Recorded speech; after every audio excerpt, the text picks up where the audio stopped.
And I think with something like an app, there's a million of them out there. Zillow went from, it could have been an app where you just did a mortgage application to something that you're engaging with day to day just because it's interesting to you.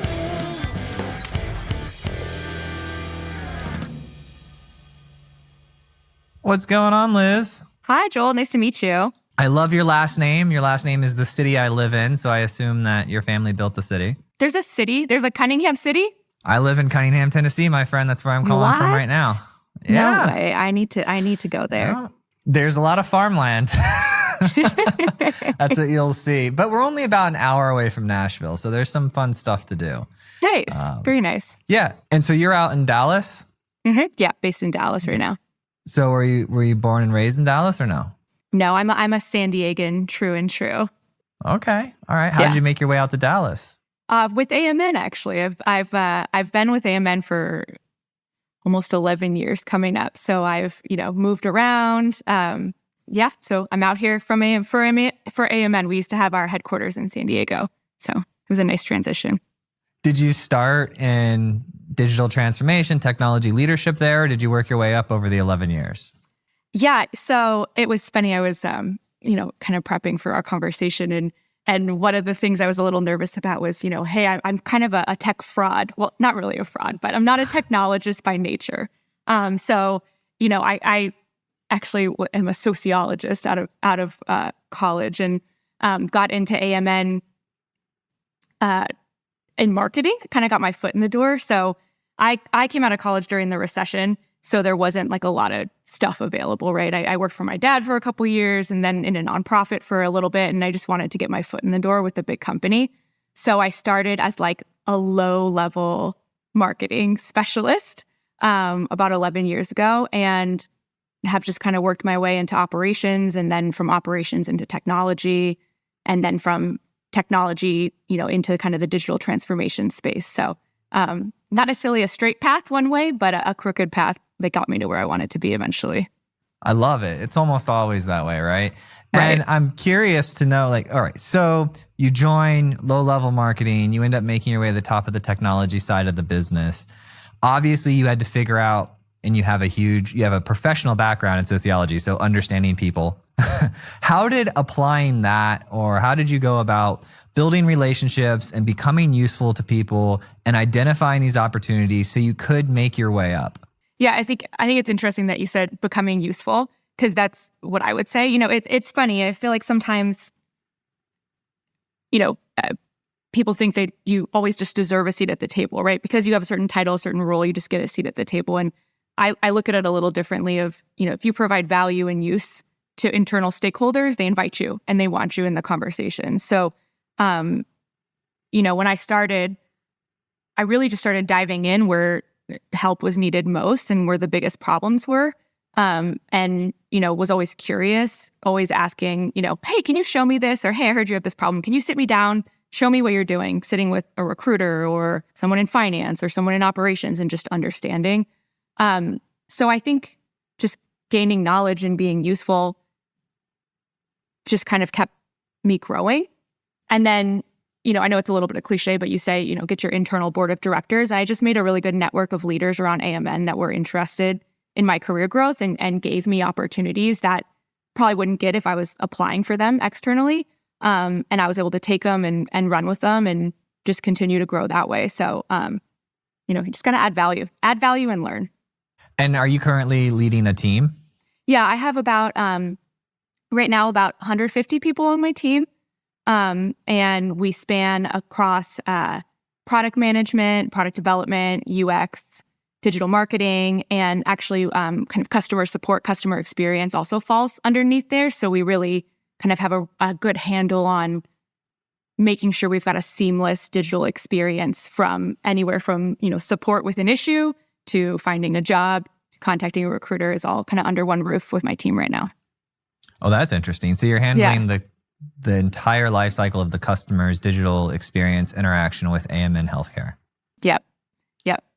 That sounds like a pretty fun job. It is fun because you get to, experiment with new technology and new ideas, but then you also get to operationalize something that's real to your customers with, customer support and how the business operates there. So it's been an interesting journey. And I think, back to the whole sociology thing, having that kind of empathy for the customer and having my entire team being driven to be completely clinician centric and thinking about what are the pain points of our users, how are we solving them digitally, how are we removing barriers for them. It's a really good synergy where we can get some pretty awesome work done pretty quickly. And so when you're running this team of 150 people, obviously you understand this concept of how you were able to grow and become valuable and useful. So you can correct me if I'm wrong, make assumptive statement. So you would be looking for that in your next generation of leaders within that 150 pool. That's great. But can you influence and encourage it, or no? Do you just sit back and watch it emerge from there and then invest in those people? Meaning like their talent? Yeah, like if you're looking, because you have to raise up the next generation, right? In your position, you have to always be looking for the next leaders within that group set. Is there anything you can do to encourage that, or does it just naturally emerge and you see the people doing it and then you just decide to invest in them for the people who are doing it? Yeah, so I have a couple different ways that I approach that with my team. I'm very honest and transparent with my team where, I tell them if you don't raise your hand for something, like, does it mean that someone's thinking about you for that next role? So if you're curious or you want to learn something else, you always need to be asking.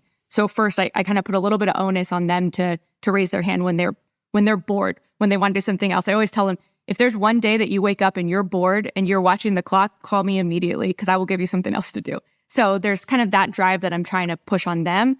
But then on the flip side, if I see some potential or I see someone that I think has opportunity to learn in a different area that's maybe not their area of expertise, I'll just put them on an initiative. So our team really works in like more hybrid pods where I don't care if your, specification for your role is, say, SEO, if you're on a digital marketing team. Like, I'll go put you on a product team for a quarter, see how you like it, see if that expands your horizon. So it's interesting. Like a lot of my product leaders, one of the guys, he was a reporting analyst that I hired, for when I was running operations a couple of jobs ago, that was just so smart and, had a lot of different talents. And I asked him one day, do you want to do product management? And he's like, I guess I'll try it. And, jumped over, started from the bottom there and is now a manager. I've got someone who was from learning and talent development. She was a trainer. And I just thought she was so smart and just so good at solving problems and connecting dots that I brought her over to product as an example. So it's kind of a combination of telling them to speak up, but then also identifying talent and just throwing people into a new opportunity and seeing, what they think of it and if they can be successful. How often do you get that call? It's like, hey, Liz, I'm bored. I just actually had a call like that with one of my team members the other day.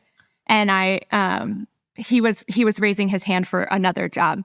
And I asked him, I said, hey, this is a parallel move. Like, what's going on? And he's like, honestly, like, this is just, I've been doing the same thing for 3 years. It's like, okay, well then let's have a conversation. And 9 times out of 10, I'm able to, shuffle work around and put that person on something that's more exciting to them, and retain and solve that way.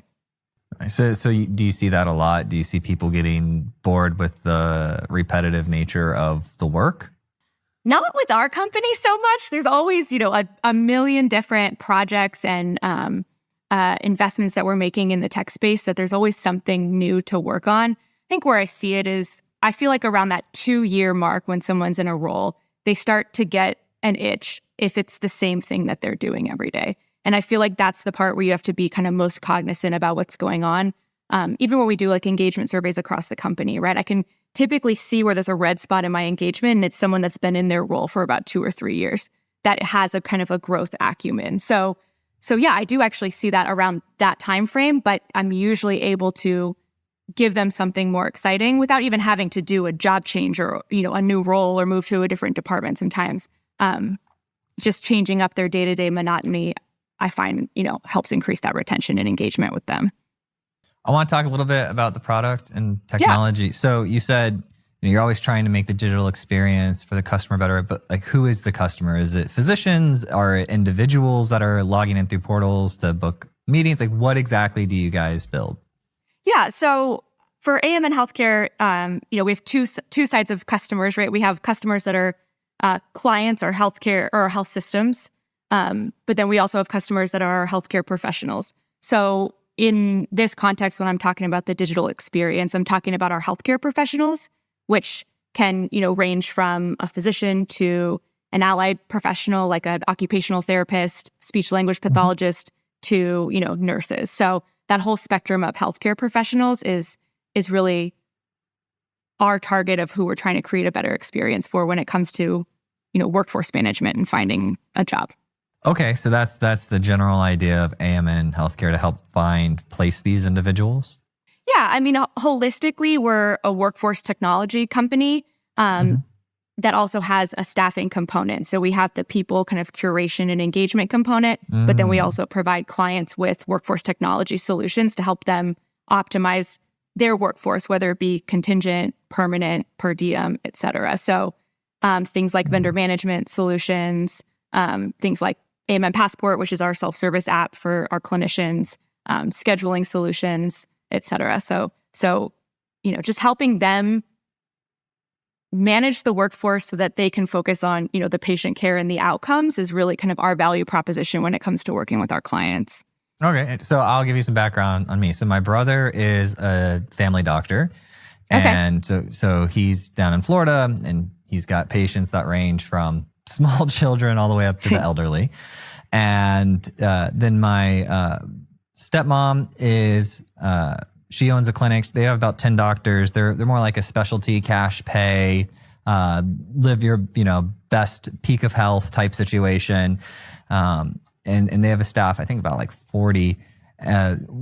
Either of those two companies, would either of those two individuals be using your software? So if your would you say your stepmom has a clinic? Yeah. So if she has a clinic, a smaller clinic, that would typically be someone that's maybe working with our per diem division, for example, if they just need help covering shifts because it's such a small staff. So they might work with us to go ahead and, fill holes in their schedule. If it was maybe she had 3 or 4 different clinics, she might be using one of our vendor management technologies where she's saying, hey, I have workforce needs all the time, and all I'm going to do is just enter them in this technology, and AMN, your systems and your people are going to disperse them out to the right talent pools, get people interested, and get them back to me. And I'll approve them and say that they can work here, but it's kind of that easy for her to say, here's an order, get it filled, let me distribute it out. On the physician side, is where we kind of partner from a locum tenens perspective or a permanent staffing perspective. So locum tenens is like per diem for physicians. And there's a lot of scheduling and complexity when it comes to that side of the house. So they might be interacting with us for a scheduling solution. They might also use a vendor management solution, but then also we'll, staff and connect them with physicians that can come in and fill in if your family member ever wants to take a vacation and needs coverage. Yeah. So those would be some use cases there. Awesome. Do you work with like the larger, I'm in Nashville, right? The largest industry here. People think it's music. It's not. It's healthcare. HCA is a behemoth that's based in Nashville. Would you work with like their hospital systems, or do those types of companies have their own tools? How does that work? Yeah, it depends. Across the gamut, various health systems have either exclusive partnerships with a staffing company, or they have technology that they're using to distribute. So it depends. We have our own proprietary VMS that is embedded into a lot of health systems nationwide, but there are also other vendor management technologies out there that will work through, like a field glass, for example, that may be embedded in a health system already. So we can integrate to existing technologies, or a health system can implement our technology to support them with their staffing needs. That's awesome. Thanks for helping me try to wrap, because I have this, somewhat close experience because of my family. And so I see it happening and I understand like some things, but also I spent a year traveling with my I've got a family, wife, 3 kids. We spent a year in an RV doing a 1-year camping trip around the United States. I met so many travel nurses and found out about like how that works. They'll go on these apps, and the apps will dispatch them and they'll go do 2 months here or 6 weeks there, and then they'll be in different cities. So there's a lot of travel nurses in the RV parks because a lot of them buy the RVs and travel around and do this. And so I was just trying to connect those dots for myself. Yeah, I mean, that's definitely like our core audience on the kind of healthcare professional candidate facing side is exactly that. And like, that's where creating this seamless digital experience for them is so important because, you know, you and I are sitting at a desk, you know, I don't know where you are, but we're sitting at a desk right now. And, you know, for my corporate job, sometimes I can work from home, sometimes I'm in the office, but it's consistent, right? And these nurses are so brave. You know, they're packing up every 13 weeks. They're finding a new RV park. They're finding an Airbnb to stay in. They're calling their friends. They're going into completely different hospitals with different procedures and different EMR systems and different time entry systems.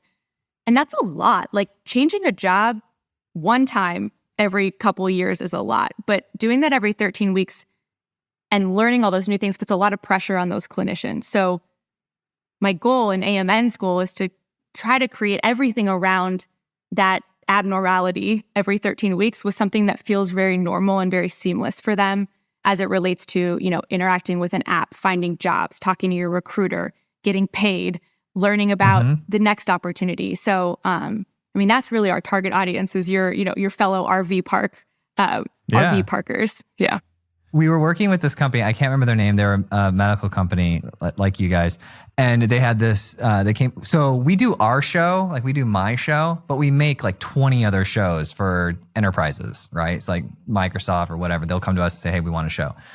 And so this medical company came to us and they're like, hey, we want to do a show for travel nurses so that they can listen to it while they're traveling around, a podcast, and it'll help us with recruiting because they had like a big recruiting goal thing. I don't know if you guys actually recruit or if you just do software. We do. Yeah, we have a huge recruitment. Yeah. Okay. So we went through this whole like creative strategy session. We came up with this brilliant idea for this travel nurse podcast things that travel nurses would listen to. That way they would own their audience and everything and be able to create this interesting, funny content about, you know, get these nurses hosting it, right? Fun. When we were doing reresearch for it, we were looking in like Reddits and stuff to see what these nurses are talking about. They are hilarious. They are hilarious people. Yes, I totally agree. We get, we've got a couple of like TikTok channels and we actually have, we have like a user generated content feature on our app where we give prompts and they like do a little snippet of like their response to the prompt and they share it with each other. And you get some just their experience are so different than most people because of what they're doing. And they just have some great stories to tell. So they're a really good group of people. Yeah. I found, I think 3 years ago, I ran into this person that recommended that I was sharing this brief story about how when I met a bunch of people, like I've done 700 something of these interviews, but after around 200 or 300, I started to understand people in a different way. And not everybody has that experience. And someone actually wrote a book called Meet 100 People. You've done this clearly through your networking and all of that. But how you understand people grows as you meet and interact in a meaningful way with more people, not just like at the checkout line or something of that nature. But as we're talking about this, I'm thinking like, okay, this makes complete and total sense, this idea of meeting a bunch of people. And I was curious from your perspective, have you met 100 plus people, and would you recommend it as far as like a helpful skill to grow your career and interacting with individuals? I feel like I could say I've definitely met 100 people, and I do think it's important.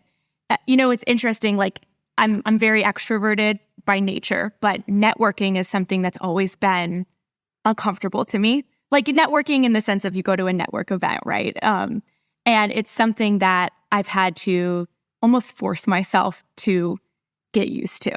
But I think, it's less about meeting someone and immediately talking to them about like, here's my resume, I'm awesome, like, let's connect on LinkedIn and like maybe we can help each other find jobs one day.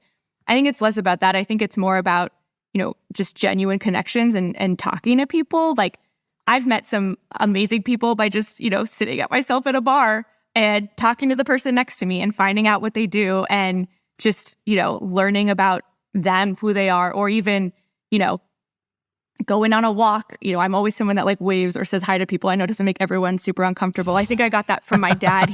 My dad used to be the guy that would run a marathon, and like if you ran next to him, he would talk to you until you started either to run faster and get away from him or to stop and start walking, because he just wanted to learn more about people. And I feel like he really pushed that down onto me, where I just want to get to know people that I meet, and I enjoy striking up a conversation with about anyone. You could ask my husband about that. He loves it. But I'm a bit of a workaholic, but also that kind of goes into, pushing yourself and continuing to move forward. So, well, you're in good company. I describe myself as a family first workaholic, right? That's a good description. I like that. Yeah, because I have a wife and 3 kids, and the kids, you have to pay attention to them, right? So it's like that is. And here's another thing I found too, as far as growing and leading people, and with myself having kids and going through that stage, is that when things are right at home, whether it's just your kids or your relationship, whatever your home life looks like socially, when things are good there, work works so much better. Yeah, I agree. Yeah. So I find myself often when people are, performance issues or whatever it is, first trying to figure out like, hey, how's life going? Because you're a top performer and things, you're not performing top right now, and I want to know like what's going on. Do you ever have to do any of that? Do you have any tips for me there? Yeah, I don't remember what podcast I listened to this on, but someone made a comment of that, they were trying to kind of continue to grow in their career and were working so hard, but realized that they were working so hard at avoiding dealing with their life and their life situations, and we're almost like masking the work and the reason they had to work with I want to keep moving up, but really we're avoiding kind of dealing with their life and what's going on. And I feel like we as professionals need to just almost gut check yourself every once in a while of like, okay, do I really need to be checking emails till 10 o'clock at night? Can I take a break and go have dinner with my husband? Can I go, meet friends for happy hour? Like, I just think sometimes you get so mired up in the work that you don't really realize why you're doing it, or if you're actually running away from something or running towards something. And I thought that was a really interesting nugget that I've taken with me, to just check yourself and make sure you're not just avoiding something else by doing that. So you're an executive in this space. Are you going around and speaking at conferences or writing or doing anything publicly? Not as much as I probably should be, but I'm really honestly focused most of my day on building a product that our healthcare professionals will love. And I spend a lot of time talking to our healthcare professionals, working with my teams and motivating them to learn new, interesting capabilities we can bring to them. So, there's been a lot of changes in the healthcare market since COVID, right? So this year really has been a year of us kind of redefining and accelerating our experiences so that we can create something that has a good amount of stickiness, so that clinicians, want to work with AMN and have, a full kind of breadth of opportunities. So a lot more internal focus this year, but as we continue to grow the product and get it out there, we'll definitely start to talk about it more publicly. How do you build a product that people love? I mean, you have to first start with the person that you want to use it. So when we actually first built our app, we were one of the first kind of healthcare staffing recruitment apps out there in this space a couple of years ago. Now it's pretty heavily saturated, which is a whole nother, challenge to face. But we actually, a lot of most product teams hopefully do design thinking, right? And a lot of that is internal. And, you get your corporate people together and you do a design thinking session, you come up with problems you want to solve. We actually did that with clinicians when we started out, and really talked to them about like, hey, what are the pain points you deal with every day, searching for jobs, trying to be a healthcare professional, doing credentialing, doing time entry. And we built our roadmap based on their feedback. And then we have consistently, for multiple years, done like monthly voice of customer programs where we're either getting feedback on existing capabilities or our roadmap for the next year.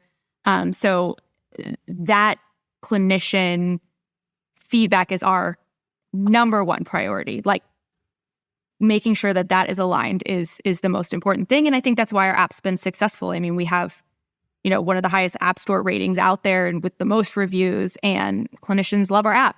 And, that leads to better business for AMN, and it's a win-win across the board for us and for the healthcare professionals. Do you just is it mostly staffing and vendor management, or do you get into like the EMR stuff?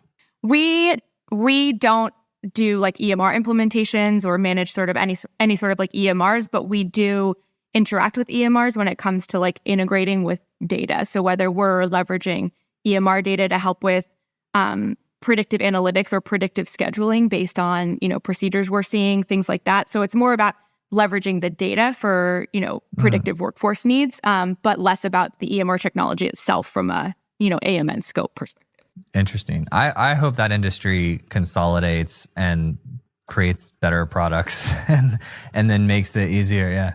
That's one of the pain points for our clinicians, right? Like, just imagine you showed up to work every day and you've got a different EMR system, and you've got a different, you have Chronos time entry, which most folks have, but, you have to enter time this way here and this way here, and you've got a different, way to access drugs in the pharmacy, and you have a different code and a different, it's not like we have, our Office 365 apps, or if you use the Google Suite, right, where it's on your laptop and your phone, and anywhere you go, it's the same. Like, it's just totally different for these clinicians. They're not in their day-to-day life, they're just not experiencing something seamless. And that's what we have to do as their employer. On the flip side, make everything else seamless for them. Oh yeah. When I my brother's office, and he's like, yeah, so we like VPN into this thing, and then there's this like app on like the Windows that we VPN. And I was like, man, I thought they stopped doing this like in the 90s. I was like, why? Yeah. Where's like the cloud software you can connect to from anywhere? He's like, oh, they don't do it like that in this space. I was like, oh, all right. Yeah, I get it. There's all sorts of stuff in the military and then in the medical field, and it takes time, but thankfully we have great people like you who you get to use this types of, technology in your day-to-day life, right? And you understand the ease of it and the use of it, and then you get to go build technologies to get us one step closer to that in our work lives as well. Yeah, I totally agree. And I think sometimes, when you're building a new product, you get so mired into like, okay, what is my singular business outcome I'm trying to drive with it? And I think with something like an app, right? Because that's, primary thing that my team works on. There's a million of them out there. Everyone offloads their apps that they don't use, after 30 days automatically on most phones, right? So you think about what's important to them in like the healthcare professional interaction, but then you also have to think about all the other apps they're using day to day and try to find like parallel experiences. So it might not feel related whatsoever, but like, how often do people buy a house? I don't know, once every 10 years, right? But how often are people interacting with a Zillow or a Redfin app? Actually, monthly, if not weekly. And so, in your initial intention, you could say, oh, I'm going to build an app to help people buy houses, right? Okay, great. You could make something transactional that has an easy way to do a mortgage application and to, do your signatures and you're done. Or you could think about it in a way where, no, I'm actually going to be this app that is a point of conversation and spikes curiosity when I'm driving through a new city and I'm like, oh, how much would it cost to live here? Or, oh, that's a cool place. Like, let me go see the inside of it. And, Zillow went from, okay, it could have been an app where you just did a mortgage application to something that you're engaging with day to day just because it's interesting to you. But then when you actually do want to buy a house, your Zillow app is on your phone because you're using it all the time and they get that transaction. And I think what we're trying to do in our space is like change the paradigm to not just be about, yeah, we're an app that like if you want to be a travel nurse, you can, get a job and move forward. I want us to be this kind of talent network for healthcare professionals where we are available to them at any kind of career arc. So, maybe that same person in the future is looking at, oh, how much does a condo here cost? But like, oh, I'm curious, like, do they have shifts here I could pick up if I wanted to like stay here for a couple weeks and then come to our app and look at a per diem shift? Or they could say, oh, I'm curious, like what the salary of a perm nurse is over here, like, and they could see perm jobs, or they could see, what types of hospitals are in this area. And I want us to start thinking about that experience in a more fluid way with other type like experiences. Because then we just get a really engaged network. And then at the end of the day, we've got this great pool that our clients can access in a flexible way that ultimately gets them the outcomes they want as well. No, I love it. I get excited when I meet cool people like you. You mentioned that, I don't want to forget, you mentioned something very specifically earlier about your team learning new capabilities, right? Can you expand, like, how do you help your team learn new capabilities that ultimately you get a better product? Couple different ways. I can give you something more tactical, which it's like people don't have to copy this. I'm not saying it's a silver bullet whatsoever, but for my team will tell you this, but I make it a point where we have everyone's together once a week for the same hour, and we've done it since I've run this team for the last couple of years. And every week, someone else actually hosts the huddle. They're totally responsible for it. I never talk half the time. Well, they'll tell you I talk because I ask questions, but I'm never hosting it. But what they have to do is every host has to, for the first 15 minutes, pick a new topic that they're going to teach everyone else about.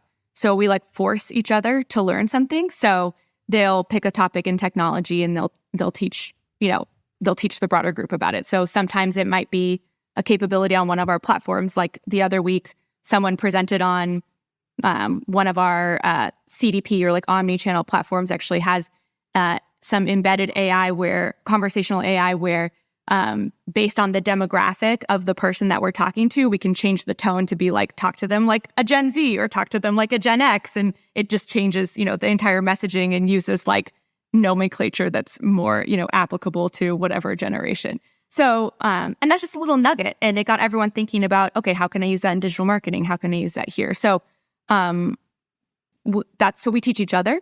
And that's something that we've just held consistent. So that's one piece. And then, the traditional, we've got podcasts we share, we have Gartner licenses. We're constantly doing kind of competitive and indirect and non-direct research and just trying to stay up on trends. But that first one is it's a routine that you get in, and the team wants to learn something new every week. Break it down a little bit more tactically. So you run this, you find the different hosts that do this. So you just have a weekly meeting, and then the work on your side is they understand the format because they're a part of it, and then you just find a different person to host it each week.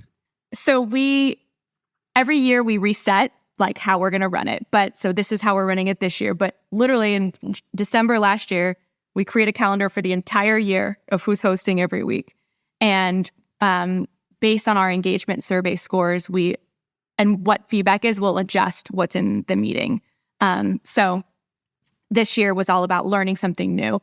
So the host does literally, they put together a PowerPoint. Sometimes it's a video, sometimes it's something more interactive for the first 15 minutes.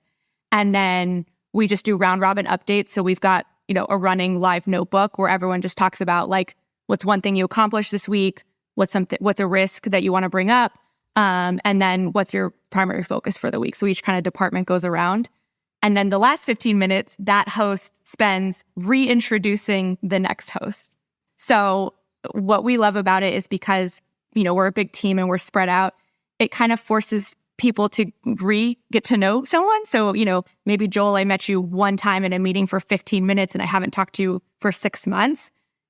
I'm going to interview you about your family and your favorite place to travel. And every kind of host comes up with a fun way to introduce them. So, I had one of my guys do a video that was a mock on the Between Two Ferns and literally did an interview of the person. And we had another guy that did what's the game where you flip all the people over? Guess Who? Is that what it is? Yeah, we did a Guess Who to figure out who the person was. So people just get really creative, and it's just a fun way to still, garner engagement in sort of a hybrid virtual world, but then also learn something new and, give updates and make sure we all know what each other are working on so we can have each other's back if, someone's not in a meeting or missing out on an initiative.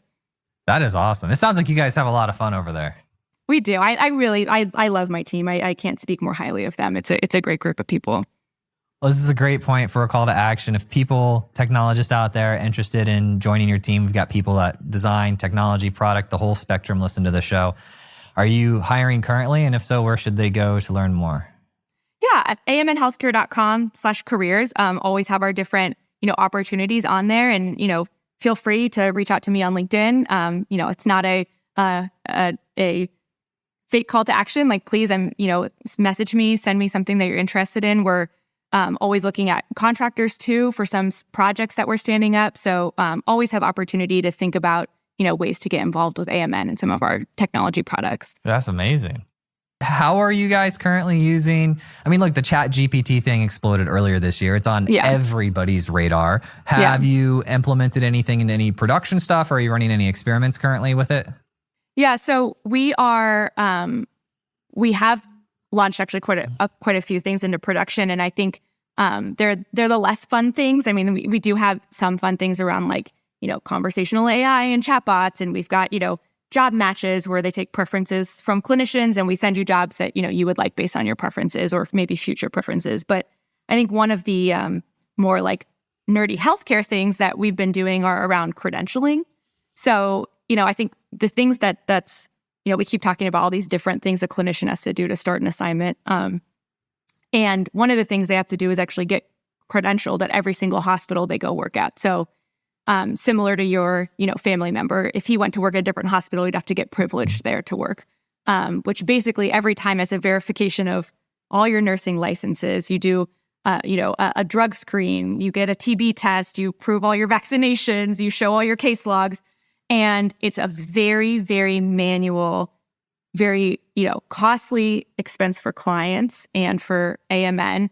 And then also just really painful for clinicians. It's literally like doing a mortgage application every 13 weeks.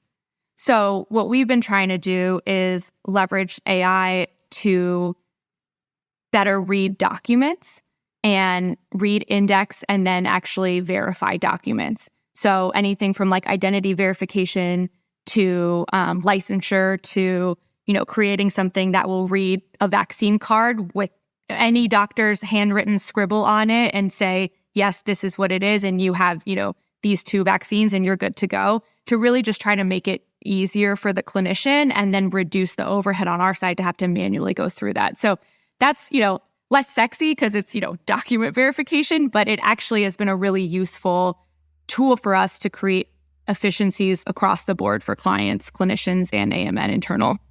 That sounds like a huge cost savings. Yeah, absolutely. Absolutely. Yeah. And, and it has a lot of other utilizations. If you wouldn't believe this, but people still, do handwritten time cards if they're picking up a shift.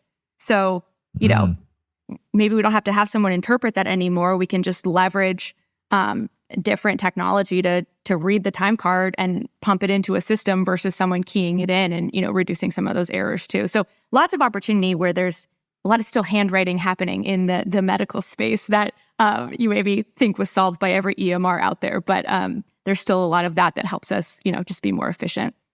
Is there anything that you're excited about that's coming soon that you can talk about? Yeah. Well, I can talk about something we just actually launched, which I do think is going to be a big differentiator in the market right now. I think, you'll hear staffing companies talk about a gig economy, right? And they'll have these apps where nurses, they'll say it's like the Uber and, a nurse can just pick up a shift whenever they want to. But that's usually kind of a standalone thing. And then you'll have travel nursing apps, and then you'll have your, LinkedIn for your permanent career, et cetera. So we actually just launched a pilot here recently where we've integrated all those different job types into one experience. So someone can pick up shifts very easily at the same time, when they're working a travel assignment or look at perm jobs. And I think that's going to be one of our differentiators because we will kind of officially be that lifecycle management solution and, really start to expand the possibilities for these clinicians that are looking for more flexible opportunities to see them all and find them all in one space. So I'm super excited about that. Just a small pilot to start out with, but we're quickly expanding to additional clients here. Oh, nice. So you're aggregating these opportunities? Yeah, we use our VMS, right? So basically think about we've got this large technology where, clients enter their orders and we want to connect it to our talent network so that there's a kind of that direct connection between what our clients are asking for and what our clinicians can see. And when it comes to picking up shifts, that's the most tedious manual process there is. It's a nurse manager sending an email to someone who puts it in technology who then calls 3 nurses to say, can you pick up this shift? So now we've kind of integrated the VMS with the talent network on Passport where those shifts just get directly to people that are matched to them. They get alerted. They can pick them up to 4 hours before a shift actually starts, and show up and work it. So efficient for the hospitals and, additional work for the clinicians, where they want it. I saw this happening 7 years ago or so in the restaurant industry. So I saw that the way, I don't know where I was at a restaurant, but the way I heard the staff talking about work was less of I work at Outback or Chili's or Applebee's, and more of I've got 3 shifts at Outback, 2 at Chili's, 4 at Applebee's in the next, week or two. And for me, that just piqued my interest. So I walked over to them and I started talking to them. I was like, hey, explain this to me. My parents did own a restaurant growing up when I was a kid. So I had some interest. I was like, explain this to me. Like, how does this work? And they're like, yeah, there's this app. And like, I put my availability. And so they were doing this in the restaurant industry, or I at least started seeing them do that a few years ago. Have you seen that at all in the restaurant industry or no? I haven't actually heard of it, but I'm wondering if it's, that is, if I think about that, I'd be curious if the restaurants are doing it where each of those restaurants act as the individual employer, or if there's some sort of employer on the back end that's actually like a third-party staffing agency that's putting them there.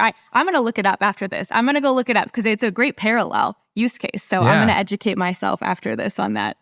Yeah, I can't tell you. I don't know. I just heard them talking about it, and that caused me like some interest. And apparently I was like, well, how do you handle like knowing the menu? Like, well, you have to like work there. You have to be like approved and like on their list and like have gone through the training, and then they just post the shifts and you can pick them up.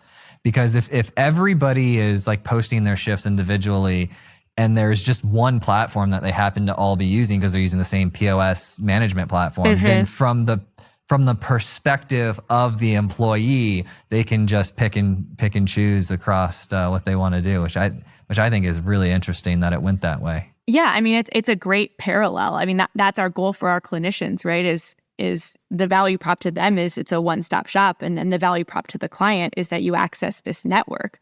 It's all just about, back to kind of the AI example of like, well, how fast can we get you credentialed at all these places? Right? Because similar to what you said with like Applebee's, right? Well, you got to go through orientation, you got to know the menu, you got to know the POS, like you have to know all that before you can work here. Hospitals are the same way. You have to have your orientation, you got to be credentialed, you got to know all of that. So we have to build that pool so that more people can start to grab those shifts at the same time. So lots of work to be done on the healthcare side, because I think there's a lot more barriers to entries to have like a full kind of true gig economy, but this balance between flexible, multiple types of work, I think is where we'll end up landing, where a clinician might be perm full-time and is on, working 4 days a week, but picks up an extra shift on a Saturday because, they have nothing to do. They want to make some extra money, or they're on a travel assignment. And in between their 2 travel assignments, they just want to go to a new city for a couple weeks and pick up some shifts and make some money while they're doing that. So I see it being this kind of blended experience that creates flexibility that people are looking for in their work-life balance. That's awesome. What is the thing in your personal life that you're most excited about right now? Oh, that is a great question. What am I most excited about in my personal life? See, I did the thing where I've been talking about work the whole time. Well, actually, we talked about this is the point. We're at work right now. We are at work. Yeah, I know, right? Most excited about? Well, I love the holidays. So, I mean, we're super close, but my husband's dad is like a professional Santa. So Christmas starts for us right around Thanksgiving. Oh yeah, he's an amazing Santa. So we actually, we dressed as like Buddy the Elf and Jovi in a parade last year. Yeah, we were on a float behind him and his mom as Mrs. Claus. And that was super fun. And then my family is just huge and we have such a fun time. Like we do a champagne walk, turkey trot around our neighborhood where all the neighbors come out, and it takes us like 4 hours to do a 1 mile walk. But it's just, I just love the holidays. I love my family so much. So I am excited about that. Me too. So here's the most important question of the entire interview. Can you watch Christmas movies before Thanksgiving? I think you can appropriately watch Christmas movies before Thanksgiving if it's cold outside. And I know that's a really weird answer, But if it's like, if the atmosphere is giving you the vibe of like cozy Christmas, then I'm fine with it. All right. Are you but in you know full what? fall I won't vibes judge right now? anyone. I don't. Texas is a weird place, man. It's like, it's been over 100 for 4 months, and then all of a sudden it's like 50 degrees. And so I've started to get cozy, but I know it could spike back up to 100 like next week, and we're not going to know what's happening. So, I just try to keep it level-headed until we officially like move to winter out here. And this has been absolutely fantastic, Liz. Thank you for having me. I appreciate it.